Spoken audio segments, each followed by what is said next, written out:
the Romanian army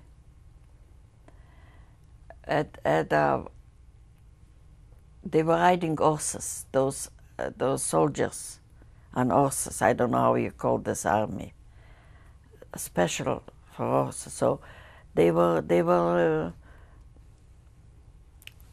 on the streets. They were probably 1,000 or 2,000 horses with men on top, and they were going wild and beating on the houses and all those things, and we were hiding. This was before the Russian came in, and then the Russian came in and it was quiet. I remember like now, my father and my mother were holding the children, my brother on the hand, and my sister on the hand. And me and my sister, my smaller sister than I am, were already big. So our old man with a beard, with a white beard, was sinking, and he didn't have the strength to come up. So we took him out. You know, we were young and strong. We took him out from there until we came over the land where we didn't sink anymore. And this old man blessed us. And I always think, because of that old man, we are alive today. But every 5 minutes, another person died. So we took the mother to the same cemetery, next to my father, and she was buried there. And we took another piece of iron and put on top. And I had a job, I went there. In the meantime, my baby gets pneumonia. My husband is there in the factory, and we're in the street. My baby gets pneumonia.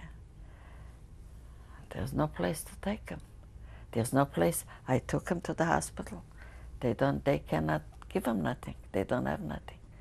I had him 2-3 days with me. He was burning up with temperature, and he died in my hands there.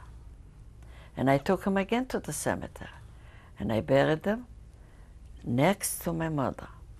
There was three funerals in 3 months. Next, we went over the Dniester. That was, I think, that was platoons from the army, that they put some platoons, you know, like a bridge. So we went through, and we went to an open court, every one of us, and it was raining and was starting to get cold. How long did it take to cross the river? The river, they took a few hours. Not a few hours.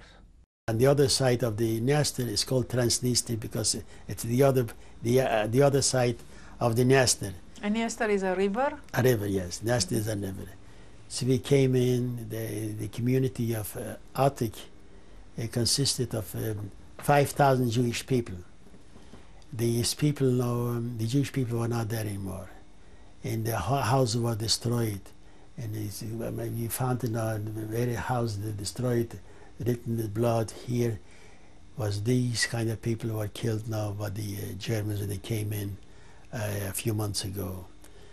And a terrible, terrible experience that is to witness what happened to all the people that lived in Atik, and the synagogue was destroyed.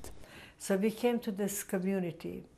And it's interesting, this community, it was Ataki. I was once, when an uncle of mine lived there, but not Jews were there. We were at the outskirts of the city. The Dniester was overflowing there because of the rain, and the whole community was underwater. And, and they brought in people from all over, so there must have been thousands and thousands of people.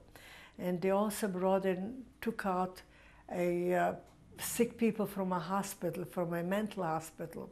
So to see the pictures from a normal person, to see people who were mentally disturbed, half naked, half unhuman, you didn't know if they're alive, if they danced the dance of death or the dance of life, and hungry.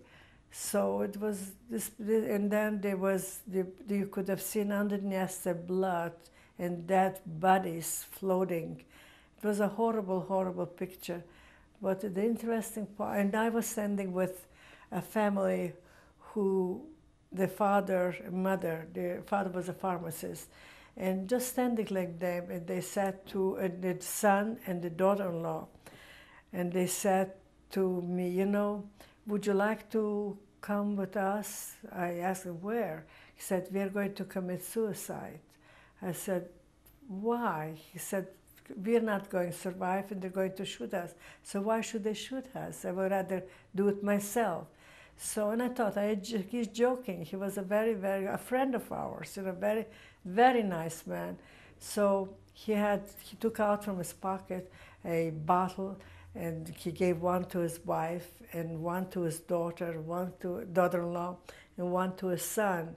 And he wanted to hand me one. I said, no, I don't need it. And I said, I don't need it. I'm not going to commit suicide. Things will change. And I encouraged him. He said, this is what you think. I said, I have a son. I have to raise him. I'm not going to do it.